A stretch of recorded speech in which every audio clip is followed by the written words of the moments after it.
Okay, we're trying again here on Levels Without Limits. I'm gonna try to go live on Instagram. It looks like it's doing it. Oh, it's working. Yay, we did it. Made it. Good afternoon. Time round two, the right round. My name's Amanda Marino, and this is Levels Without Limits. And I'm so excited to have this amazing guest, Keith Crosley, on with me today, who's been extremely patient with the technical difficulties. And it's kind of funny with some of the things we're talking about in your book are definitely things that apply to little technical difficulties like this. Like, we can let it send us into a tizzy, or we can just figure it out and move on. Absolutely. We can live with a little bit of embarrassment and be okay. Yeah. So Keith and I connected a little bit before we did this, and I ordered Keith's book, which is incredible. The State Within Light, The Path to Enlightenment. So maybe just tell people that maybe haven't followed you or don't know of you, who you are, and like where this kind of all started for you. Yeah. So my name is Keith Crossley. As you mentioned, I finished a book a little over a year and a half ago that just got published about 2 months ago. I work with clients from all over the world to get past their triggers, to work through their mental and emotional wounds so that they can experience uncommon levels of mental and emotional freedom.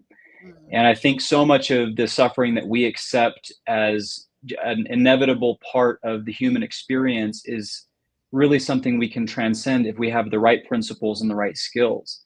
And so my whole work is teaching people that enlightenment is not meant for just monks and spiritual gurus. It's meant for everyday people, and that there are principles that you can employ in your daily life that completely transform your experience of living as a human being.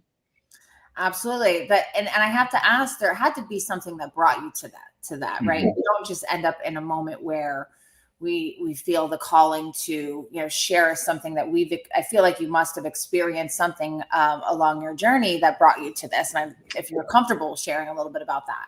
Absolutely.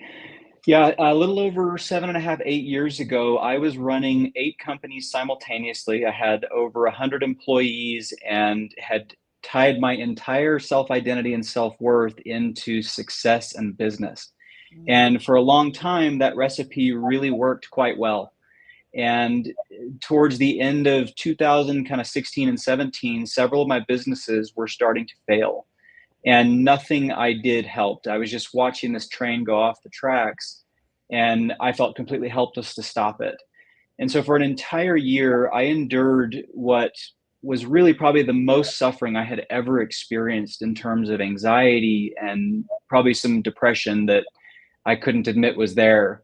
But I put on a face to everyone else in my life that everything was fine and I would figure it out. And this was the first scenario in my life where I really did not have control. And after a year of just living in pure hell, I was laying in bed one night about 11 p.m. Next to my wife, who was asleep. And all of a sudden, the pressure of the reality I had created for myself just caved in. And I started just sobbing in bed, which I hadn't cried for years. Right. And I was sobbing in bed and feeling the full weight of embarrassment and failure and truly the crumbling of who I thought I was in this experience. And for this brief moment, I could sense a part of me that was almost observing myself in agony. So I was somehow like, I wasn't an out of body experience, but I was just watching myself crying and being in pain. And I had this brief moment of like, how is that even possible? And like, what is this part of me that is somehow separate from the suffering and able to observe it without being, overwhelmed by it? Yeah. And without knowing it, I discovered what spirituality terms is your true self or your higher self. And the next morning, I just had this impression that I needed to start meditating. And I had never meditated a day in my life, never tried it before. And the first day I sat there for 5 minutes and noticed how much my mind was just torturing me. And I almost was discouraged because I thought, well, if this is what meditation is, count me out. I don't want any part of this. Yeah, I used to believe that. I used to tell people, well, maybe you can sit still for I can't sit still for 30 seconds, like I had that, and that means I needed it the most. I know. For most people, the most dangerous place to be is stuck with our own thoughts. And that was certainly true for me for many, many years. But nonetheless, the next day I sat down for 10 minutes. The next day I did 15 minutes. The next day I did 20. And I built up over the course of about 2 or 3 weeks to where I was meditating for 3 to 4 hours a day. And truthfully, in the beginning, it was almost a form of survival or escape. I was just trying to escape the reality that I was in. Yeah. And something very unexpected happened about 8 weeks in, where I was just sitting in a normal meditation, probably 2 hours in, and without having any time to stop it, it was if my consciousness was like sucked through like a corridor at the speed of light. And I was immediately absorbed into the most beautiful light that there were no words to describe it. It was so far beyond my human comprehension that I was just speechless. Wow. And in that experience, the light was not just light that we see with our eyes. It was an energy that was running through me. There was no separation between me and it. There was no more Keith. There was no more physical body. It was just whatever the purest form of what we are was immediately absorbed into what I think we call God. But what I experienced, to reduce the word God, like God didn't mean anything in comparison to what I experienced. That was God. And in an instant, everything I thought I knew about myself and reality completely changed. And for the next year of my life, Overnight, or was it like, overnight, wow. overnight. And for the next year, I was walking on a cloud. I was in the most blissful, peaceful state I couldn't even put words to. And it was the most remarkable year of my life. And yet my business life fell completely apart. And so we ended up having to close multiple businesses. I had to fire really great people. We lost everything financially. And yet it was the best year of my entire life. Wow. That's And I have goosebumps. Those yeah. I call it like God, like my divine God, when something feels that's powerful. But what happened is, after that year of living in pure bliss, the truth is I really didn't understand what had happened to me. I just knew I loved how I felt. Yeah. And I knew that nothing in my external world was touching this blissful inner state. But after about a year, I could start to feel myself slipping away. And I was just like, no, like I finally found what everybody wants. And it felt like it was just slowly just slipping through my fingers. And so I spent the next several years chasing that original experience, hoping that it would magically change everything. And in hindsight, I'm really glad that it didn't happen again.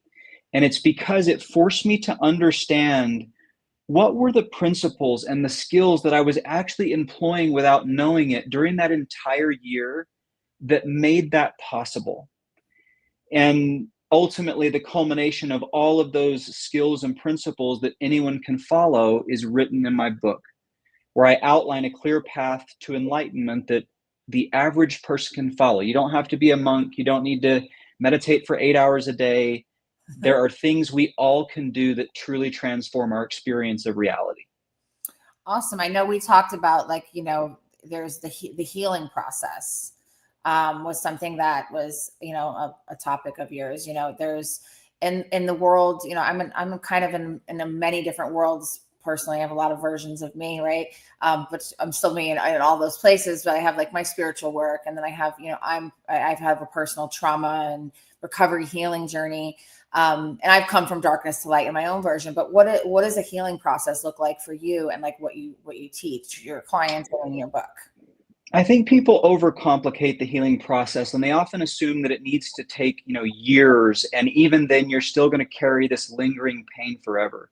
But if you start to understand the mechanics of how we accumulate pain in the first place, you can reverse engineer that process and figure out, okay, how do I offload the pain? So the way that we accumulate pain is we have these experiences or relationships that are incredibly painful, even traumatic. And so then what we do is, because they are painful, we don't want to feel the full weight of that pain.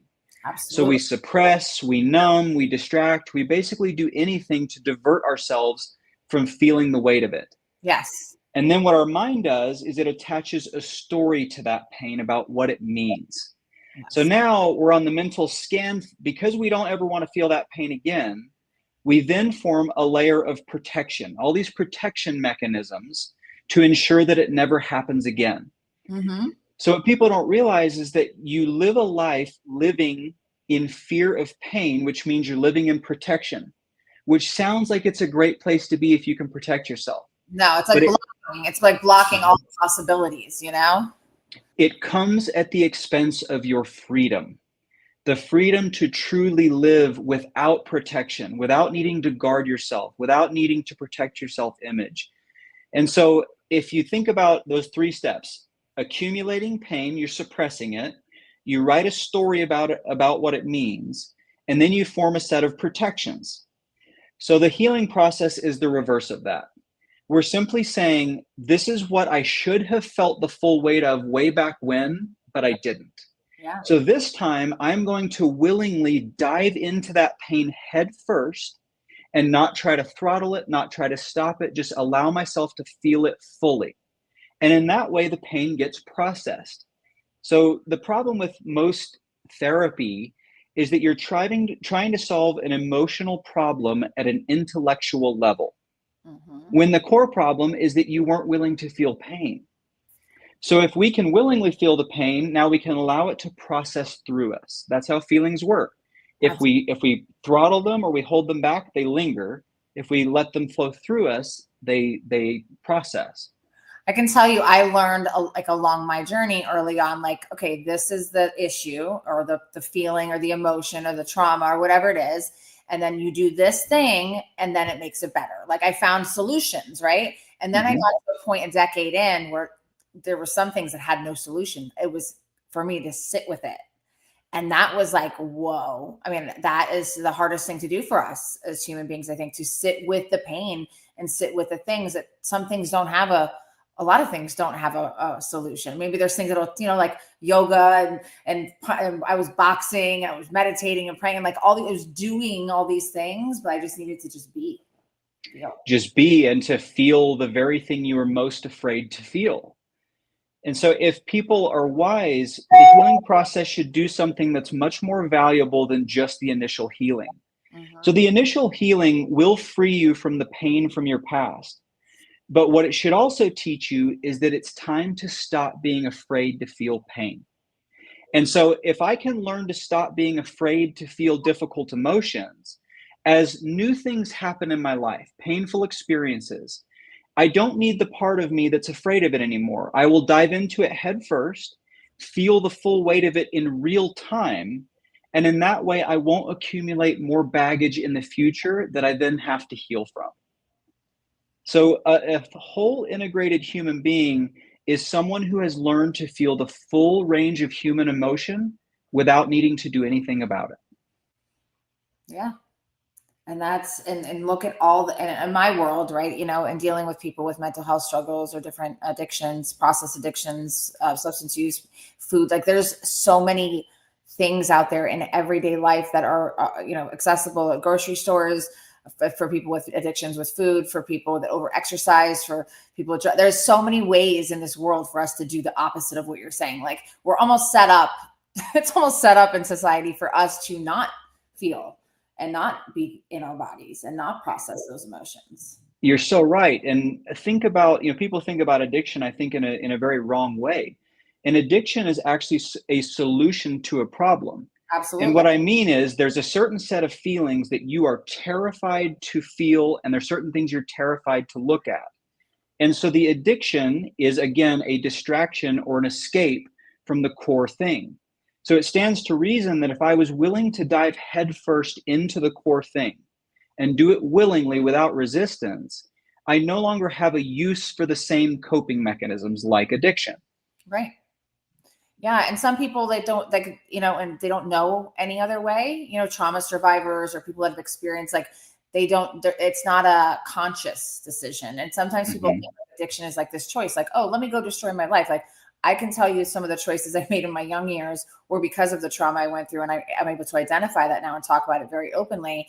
But not everybody gets to that place. So how do you think that people can get to like an awakening, like of sorts, without having to hit some kind of a bottom, or having some kind of fallout in life? Like, do you like, is that what you're hoping with your book, is like maybe being like helping people, like we talk about nutrition and ways to be proactive in our health, like being proactive in your spiritual? That's kind of what it seems like a little bit to me.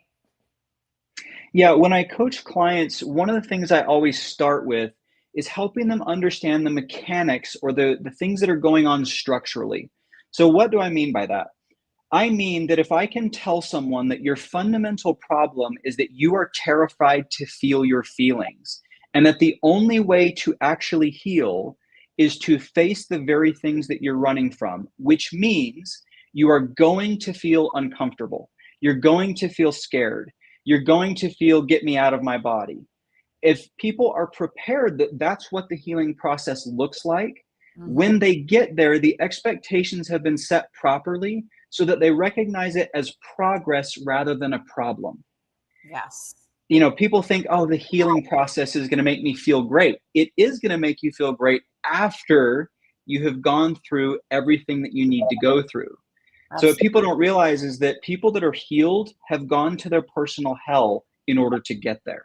Yeah, I knew 100% when I was 26 years old, and I wanted to just kind of I needed to address my childhood trauma, that it was no more, it was not an option. And some people, like, aren't ready for that in the beginning, but like I knew that I had to hit that head on, and I wasn't scared of it. And now it's become, I mean, I would never wish it upon anybody to go through what I went through, but it's become a catalyst for me to serve and be there for other people. And maybe I'm the first person that someone can tell that they were sexually abused or sexually violated, or, went through something. And I want to be that safe space for people. And it's my vulnerability has now become my superpower.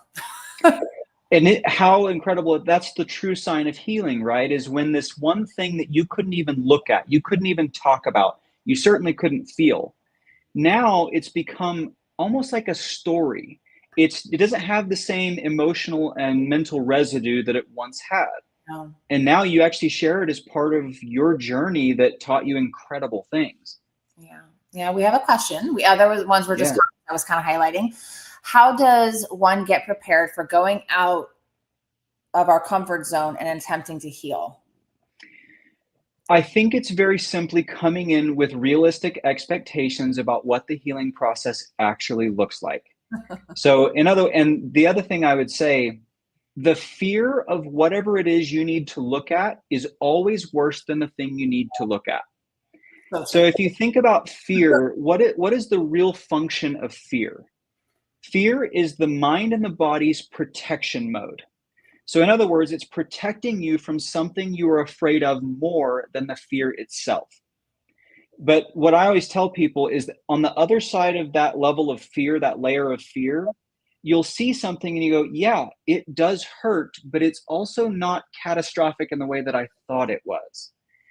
And Yes. so the beauty is once someone does that one time and they sit with discomfort and they sit with uncomfortability, they sit with fear, Mm. and then they come out the other side, they go, oh, I don't need to be as afraid of this as I thought that I did. So you only need a couple of very small wins early in the healing process to go, the pain is actually my fuel for my ascension. And we could even look at that compared to real life examples. Like, how many times have we in our heads, and to answer the question too, Nicole, like, oh, that something was going to be the worst thing. Like in our brain, it was going to be, and then we went and it was like not that bad, or we actually enjoyed it, or actually got something out of it. I can't think of, there's countless times. Like, I remember when I left my career path that I had been on for a long time to start my own business. People thought that like there was something magical that I did. I was terrified. I had fear, but I did it anyways, right? And I leaned into that fear. And that's the only difference between me and any single person that wants to follow their dreams, is that I leaned into the fear and did it anyways, 100%. And think about it this way too. People that need to heal are already in pain. They're already living a life in fear, protection, anxiety, depression, all of these things. So if you simply ask them, if we don't change something, what does the rest of your life look like? And the answer is it will be a repeat of the same thing you've experienced already. over So and over, again, looking in different packages, but the same thing. Yeah. But again, I always go back to the root problem. The root problem is not what happened to you. You're not actually afraid of an event or an experience. You are afraid of how it made you feel. Absolutely. And so the simple principle we have to get past through the healing process is that you started to live in a limited range of human emotion. So if this is the full range, we've got joy and bliss and happiness and excitement and joy. And over here, we've got fear, grief, sorrow, trauma. What we do is, because we don't want to feel that negative, that bottom section of the feelings, Yeah. we start to throttle our emotions. But we can't throttle it just on the negative side. We start getting afraid to feel too happy because it won't last very long. We start throttling our joy because we're afraid that if we feel too good, our guard's going to go down and we'll get blindsided again. Yes. So you end up living in this limited range of human emotion, and then we wonder why we don't feel very alive. Right. And so in order to open the floodgates again and start to get comfortable with feeling the full range of human emotion, the healing process is saying, let's help you to remember that it's okay to feel negative emotions. And then that will free it up to feel the positive side as well. I think I get really stuck. Okay, first is Oscar. Hi, Oscar, who said I needed to hear this. Thank you, man. Nicole, I think I get really stuck in the loop effect because it's comfortable and it's what I know. And it makes so much sense how we need to overcome our fears in order to heal. Yeah, I mean, listen, we all, like, I have fears every day. I have fear, but I don't let them control me anymore. You know what I mean? It's I'm not going to say it's an easy thing, but it's very possible. And once, like you're saying, once you try it a few times, like that trial and error, and then you can prove to yourself, like, oh, I was so scared and it was not that bad. And I walked through it and I got through it, and I can do anything that I want in this world. Yes, I can. To show you how this works in real time, once you learn to be comfortable with feeling the full range of human emotion again, there's no need for things like anxiety or overthinking, because when something happens, you know that the only thing you have to do is to fully feel your way through it without attaching a story to it about what it means. So I'll give you a real example. During COVID, my dad got really sick. He couldn't eat or sleep or drink for like 14 straight days. He lost 25 pounds.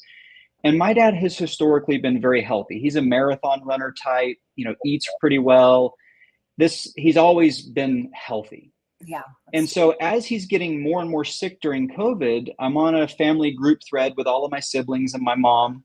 And you can start to see that the longer this goes on, the anxiety is starting to ramp up on this group thread. And I noticed myself starting to be like, oh my gosh, like my dad may not make it through this. Right. So I have two choices. I can sit there and ruminate and go through all the scenarios and living in fear that what if dad dies and all this kind of stuff. And for several days, I would have been an anxious mess. So I did something very opposite. I said, I'm going to go straight to what it is that I am afraid of the most. So I went out onto my front porch and I sat there and I closed my eyes and I imagined what it would actually be like if my dad died. So I'm picturing holding his hand at the hospital as he's taking his last breath. I'm thinking, what would I say at his funeral? How would I get through it without, being an absolute emotional wreck? And I sat there and I just sobbed. And I allowed myself to cry without throttling it or holding it back. And the cool thing about emotions is when you allow yourself to feel them without resisting them, it typically takes about 90 seconds for them to process through you. And think about a child, when a child's emotionally dysregulated and they're sobbing, towards the very end of their little kind of cry session, what do? They go, and they release that final exhale. So in Buddhism, the word nirvana refers to that transcendental state of no suffering. But the literal translation of the word nirvana means to blow out. So it's that final exhale where you just release everything that you just processed. And then there's nothing stuck. And so what I tell people to do is if you can master that skill of diving headfirst into your feelings, trusting that they will process through you, and on the other side you go, That's what it looks like to feel the full range of human emotion. Well, how is your dad now? Did he He get through? ended up making it through after 2 bouts of Yeah. pneumonia. He Yeah. did. He Okay. made it through. But yeah, that's how you do it in real time. Yeah, that's powerful. I think everyone can relate to that. And I believe like this was another part we wanted to touch on was the transcending process. I feel like that you're already kind of and gateway into that.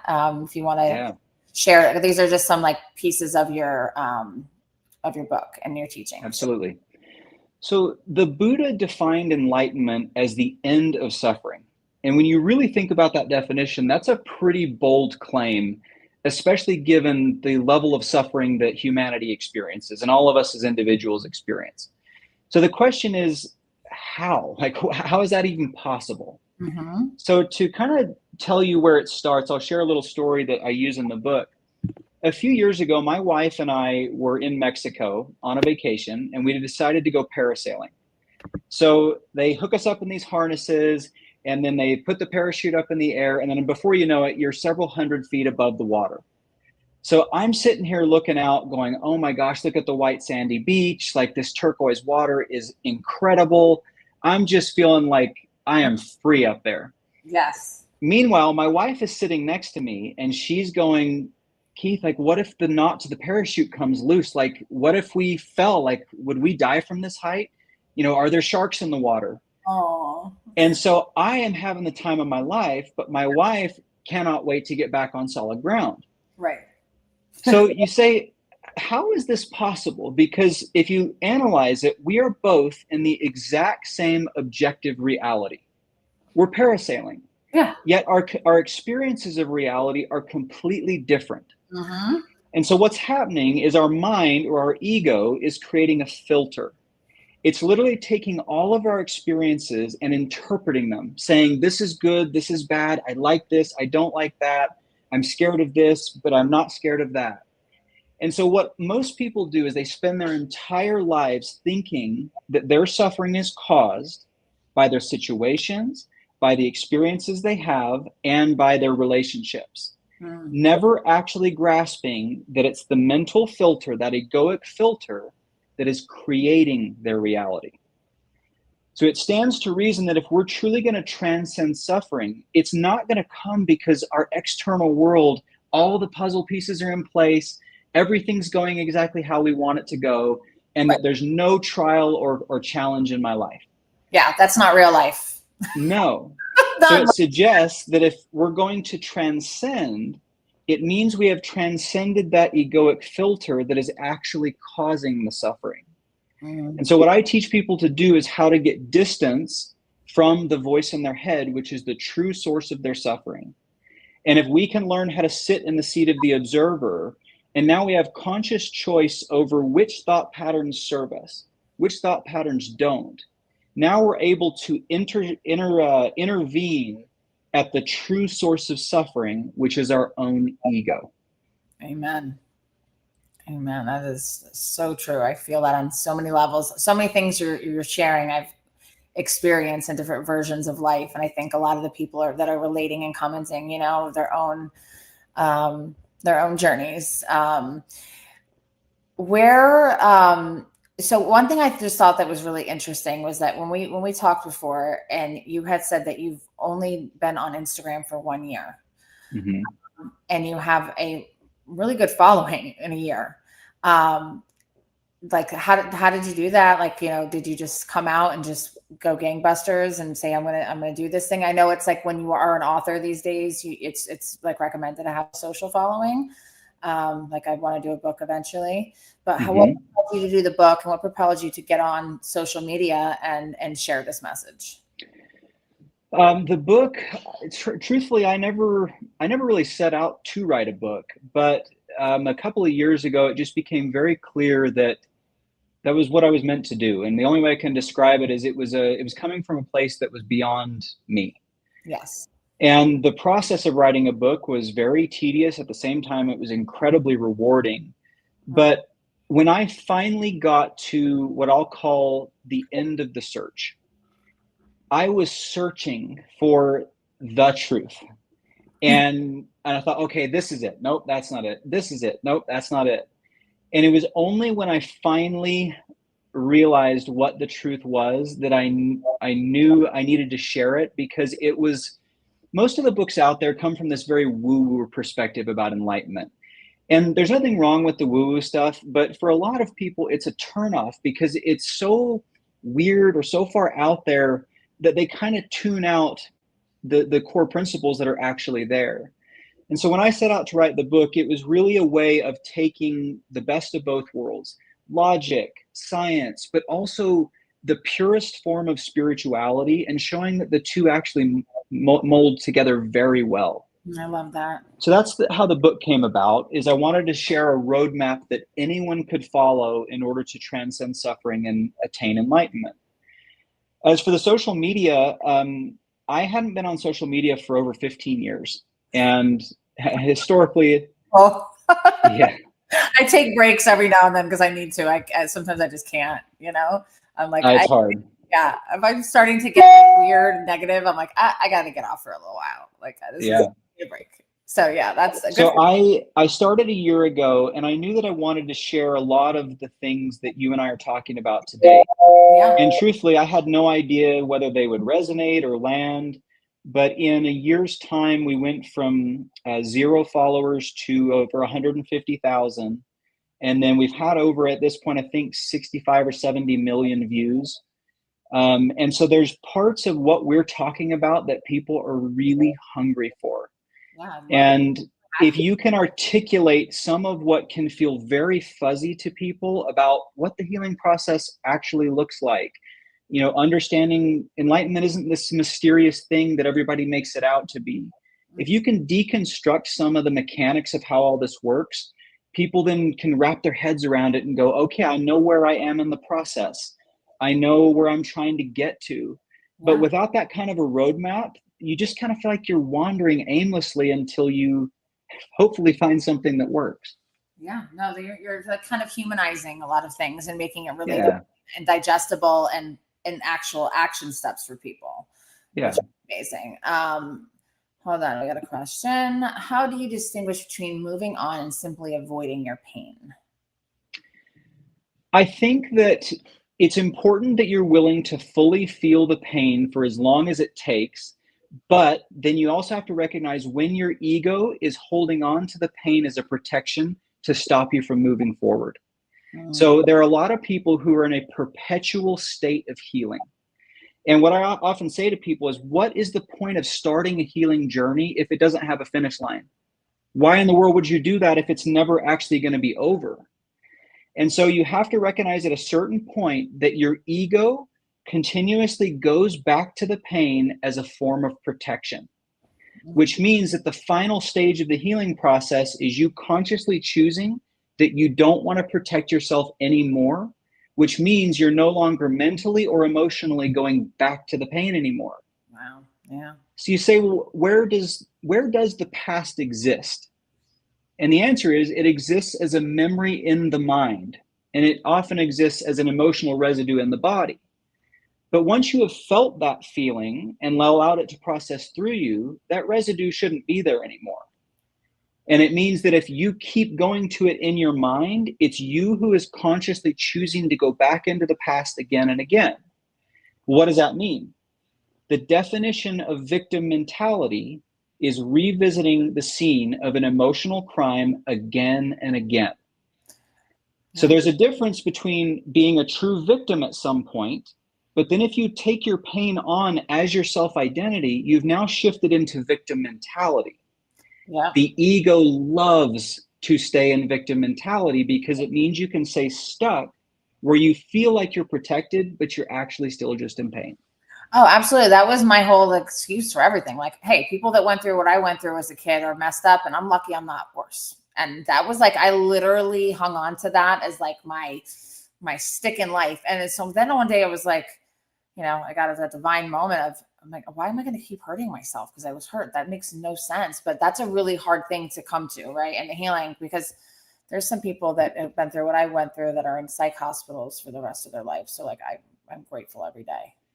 Absolutely. And what I would say in response to that is, you will hold the pain and carry the pain as long as you want to carry it. But the moment you decide that you don't want to carry it anymore, there's the moment that victim mentality dies and true empowerment begins. And a lot of people who have trauma, and this will be a little bit controversial, but I think it's nonetheless true. Trauma is a real thing. And in the beginning stages of the healing process, it absolutely needs to be treated carefully, tactfully, and with great empathy and validation. However, there are a lot of people who continuously go to therapy unconsciously seeking validation for their pain without actually moving forward from the pain. And what people don't realize is that's how the ego works. The ego does not want closure, it wants control. And so for you to move out of victim mentality means you're moving into the unknown, where things are not known, which is scary and uncertain. Yes. So your ego would rather go back to a familiar hell than find out that there's heaven and only have to go back to hell. Yes. Which is when you think about it from that, like the looking into that, it just sounds insane, but it's just what we've been conditioned to do, you know? Absolutely. Who are some of your teachers? Who are some people that you look to learn from? I think along my journey, initially it was two books. One was The Power of Now by Eckhart Tolle, and another was The Untethered Soul by Michael Singer. That's one of my faves. Another one of his that's fantastic is The Surrender Experiment, which is Michael Singer's second book. Those are some of them. I love watching. He's in Ocala. My friends go up and visit his place in Ocala. Yeah. Oh, yeah. Yeah. Florida. I'll tell you who I think is truly remarkable is Sadhguru. I don't know if you follow him at all. He's very popular. He's an Indian mystic that's on Instagram and TikTok. His wisdom really resonates with me because I think there are a lot of people who get lost in what I'm going to call the woo-woo parts of spirituality. But if you listen to true spiritual teachers, Buddha, Jesus, Sadhguru, they're not spending any time talking about past lives and childhood trauma, and they don't even go there. And you say, well, why is that? Like, why are they not promulgating all of these kind of woo-woo things? And the answer is because what the ego fundamentally does is it tries to create certainty where there is no certainty. So people can say, oh, I've had past lives. Do you really know that? Or is your ego telling you that you know that? And so what true spiritual masters do is they recognize the ego plays a huge role in spirituality too, of attaching to things that you think are true, but they're not, you don't actually know that they are. So you're creating a sense of pseudo certainty, which means ego is always involved. So I'm drawn to more people who have also recognized the ego's trap when it comes to spirituality. Yeah, definitely. I've definitely experienced a lot of that. I have one question here. So my question now is, how do you not put yourself in a box with what you've gone through? How do you grow out of that? I do believe you touched on that, but if you want to enhance on that, we definitely touched on that part. I would say that you have to recognize that what's happened is your ego has formed a self-identity around pain or around trauma, which means to give up the pain or to be the healed person is literally an ego. So to become healed is a version of ego death because the old wounded part of you that has used pain as a protection has to die, which is a very scary thing to do because that's all you've known for your entire life.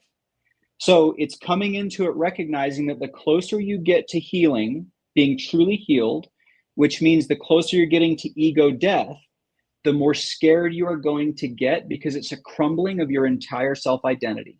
It's a crumbling of the entire way that you have seen reality for your whole life. So you have to trust that on the other side of that crumbling is the exact freedom you're looking for, and you are so close if you will just push through a little bit further. I love that. I love that. Yes, it definitely is true. Anytime there's a huge crumble, it definitely turns, there's light at the other side, and then I love that message. Anything about, we did talk about overcoming thoughts. how can people find you? How can people find your book?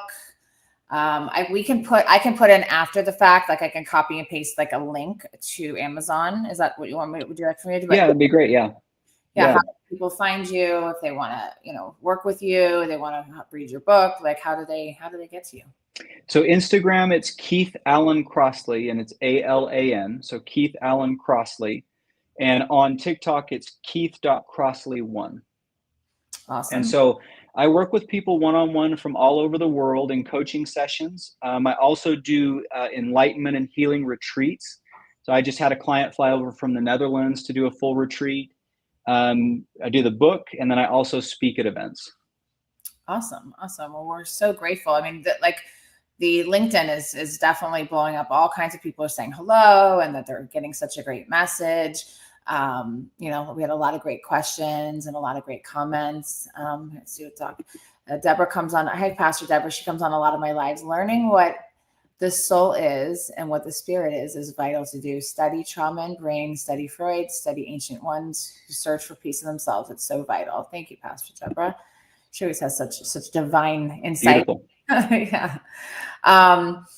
Yeah. So I'd like to leave people with something. So, I believe we left them with a lot, right? We gave a lot, but if you could tell just anyone who's watching that is suffering, right? Because so much of the world is in their own personal suffering or suffering, from external things. Where would you recommend starting today? The one small action step, like there's the micro thing. It's like the new micro habits, So what is one thing somebody can do today that's digestible? I think the one thing, and not to promote my own book, but nonetheless, it might be useful here. Chapter 4 of my book specifically outlines the healing process, and more importantly, the process of learning to get comfortable with feeling pain so you don't need to live a life of fear anymore. And if people could only grasp that one concept, it's that you living in fear of your feelings is actually causing more suffering than whatever happened to you. And so if you can learn to face your feelings directly, you will all of a sudden go, oh my gosh, I don't need to be afraid to feel anymore. And if you're no longer afraid to feel, you are free. And so the very transcendence people are wanting comes by choosing to suffer so you don't have to suffer anymore. So as paradoxical as it sounds, you have to suffer in order to transcend suffering. But the difference is, this time, do it willingly. And if you do it willingly, you'll come out on the other side and go, oh my gosh, there's a whole nother way of living that I didn't even know was possible. Yeah, that's so beautiful. So deep and profound. And it's something that people can do today. And if it's something that you don't know how to do by yourself, if you really feel like that's overwhelming, there's people like Keith out there, for what you do. There's his book that can teach you. There's people, if you're struggling with other things like mental health and substance use disorder or change of life, you can reach out to me. But yeah, we don't have to do this alone, but there's so much we can do alone in our own healing work, but I'm so grateful for you. Thank you for being patient with our issue with getting on. And it was just such an honor and a pleasure to connect with you and to have you share your wisdom and hear more of your backstory. Like I knew your teachings, but I didn't know that I love, not that I love a crumble story, but it's part of it. It's inspiring because I just feel like some of us who have gone through some really heavy things, whatever they are, when we get through them and we use them and can channel it in a positive way, it's like we can do anything in this world. It's beautiful. A lot of people don't recognize that, trauma and pain are actually deeply spiritual if we handle them the right way. In fact, it's the most exponential spiritual growth you will ever experience is to have something crumble, is to have your self-identity shatter, is to experience profound loss or grief or pain. It doesn't feel like it in the moment, but if it's handled properly, it is the springboard for transcendence. I love that. Thank you so much. It's an absolute pleasure to be with you, Amanda, and your audience. Thank you for having me. Yeah, thank you so much. I'm going to end here on, but stand for one more moment. Thank you so much for joining Levels Without Limits.